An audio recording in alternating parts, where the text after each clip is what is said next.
Yeah, well, that was then, but hey, this is now. Okay, well, besides the obvious, I mean, these guys are in their 50s. And when you look at David Leatherface Lee Roth standing next to Babyface Wolfgang, well, there's an obvious difference going there, you know what I'm saying? And the yelps and the cries and the screams that you're used to with David Lee Roth, they're just not there anymore. Because, let's face it, the guy's 50-something, you know?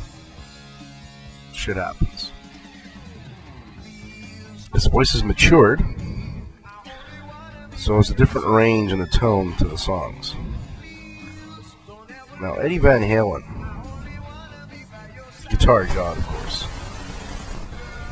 Oh yeah, there's a lot of new, better guitarists out there. I mean, he still doesn't come close to Steve Vai as far as I'm concerned. But he's got that raw rock and roll, in your face, in your gut kind of guitar playing.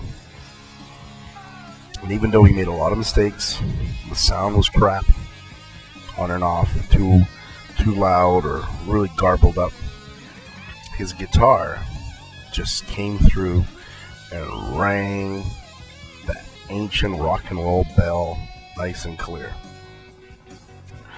The show opened up with You Really Got Me. And before the band came out on stage, all you can hear is wailing, feedback, grungy guitar. What rock and roll is all about.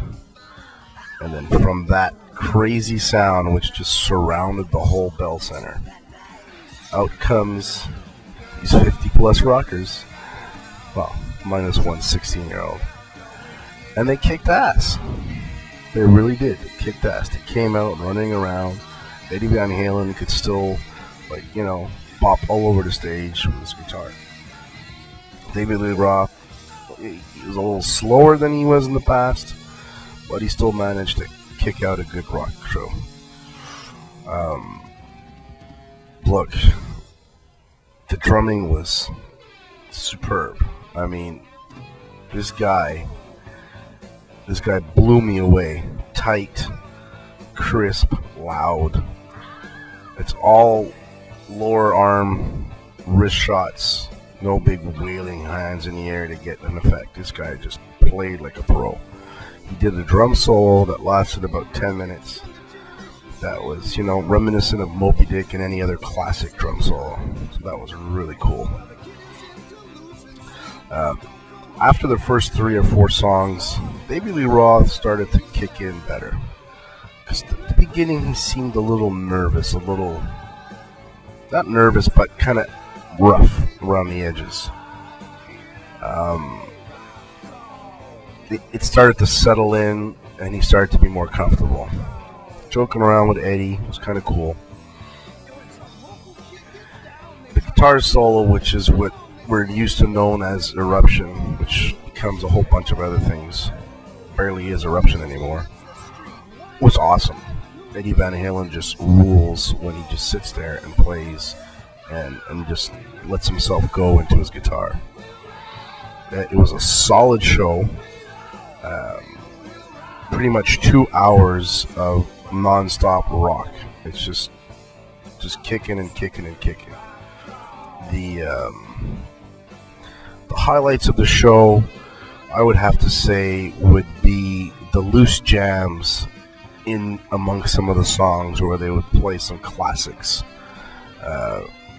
Stuff from the 60s, I can't remember offhand, but they'd be just like little blues riffs and little, you know, they played Magic Bus at one point during, I think, Running with the Devil. So that was really cool how they blended in some bluesy offbeat moments amongst all this kick-ass rock and roll. So overall, I would have to say it's 2 thumbs up, just for the nostalgia of it, the fact that these are the classic originals, minus 1, obviously.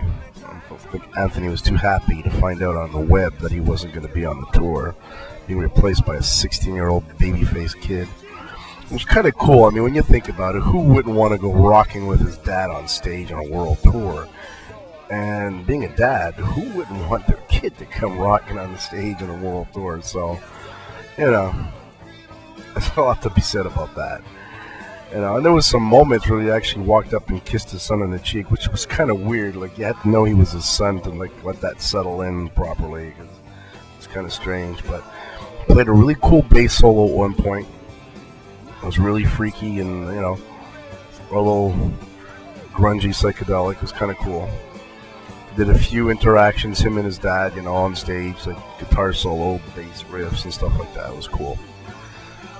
Another highlight of the evening was Ice Cream Man, where David Lee Roth talked about how back in the early 70s they used to get stoned in their basement and just hang out, and how this one guy he knew used to actually drive an ice cream truck.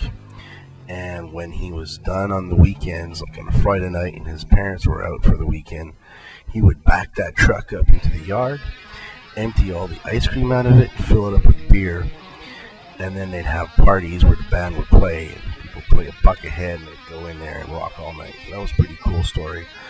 And he would, you know, say how him and his girl at the time, who sounds like was his first real love, she used to like it when he played Ice Cream Man.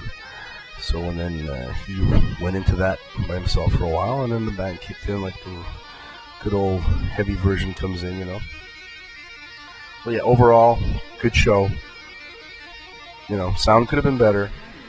Very basic light show, a couple of lasers. You had the floating Van Halen Zeppelin thing going around there. It's a cool show. So, this is my review, and peace out.